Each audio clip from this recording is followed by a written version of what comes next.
Welcome back, everyone. Can you believe that you're already on video 6 in the basics of ActivInspire?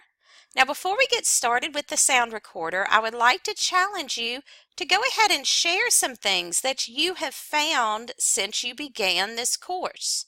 What have you discovered? Do you have a favorite resource, or maybe 10, that is just really great for your classroom? Have you found some new ways to use the annotation tools? Here's a way that you can email us or tweet so that we can make sure to hear back from you, and we would love to share with other teachers. So let's go ahead and hop right over to ActivInspire and get a look at the sound recorder. Have you ever thought about using the sound recorder? You might have seen it before but not sure how to use it. I bet you'll know what the tip is. That's right, the tip is, hey, let's use the sound recorder. And this is the icon for the sound recorder. Now you can find it right over here in your toolbox. The reason it is showing up in my toolbox is because I selected the media profile. Where else can you find a tool? I bet you already know. By now you can look under Tools, More Tools, and here's the sound recording there also. So in this example, we have dibbles, and all the students have different benchmarks where you need to track their reading fluency. Well, what better way than to use your board or panel as a station? They can come up, click the sound recorder, and then record. So let's just test it out real quick so you can see.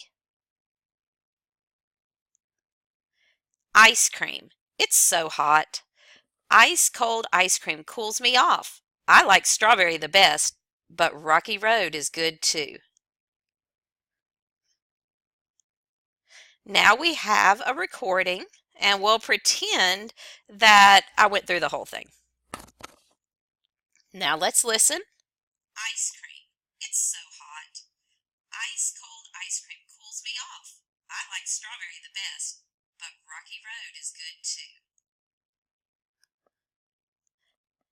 Now my name would appear if I was a student alongside the rest of them, and I would just plop that sound recording next to my name. After you've done this several times, you have all these different things you can look back at and listen to. Can you imagine listening to your student on the first grading period of the year versus the last? How about your parents? I mean, that would really be fabulous. So this is one example of how you could use the sound recorder. Another might be an assignment where you have written an assignment but you want to put some more directions. So I could record the directions that went along with an assignment. Maybe it would tell how many people were involved, if there's special tools that they need to use, and all of these things. So I could record, and they would know when they got around to that station if there's a recording that they could listen to it. This is fabulous with your littles because they can listen to you before they're able to even read, and you can tell them how to interact with the activity. Now for this particular one, there actually is a second screen that has a lot of recordings.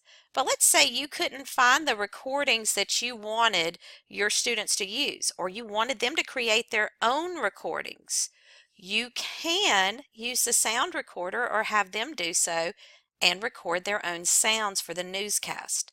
So while you have one student in front of the screen and is presenting the newscast that they collaboratively created, you have another student that at designated times is creating or selecting the sound effects. Just one more idea. How will you use the sound recorder in your classroom? I bet several of you are coming up with ideas right this second. So go test them out and then email us or send us a tweet right here at AXI.edu or pd@axiedu.com. Cannot wait to hear from you and all the fantastic things that you're doing in your classroom. Until next time.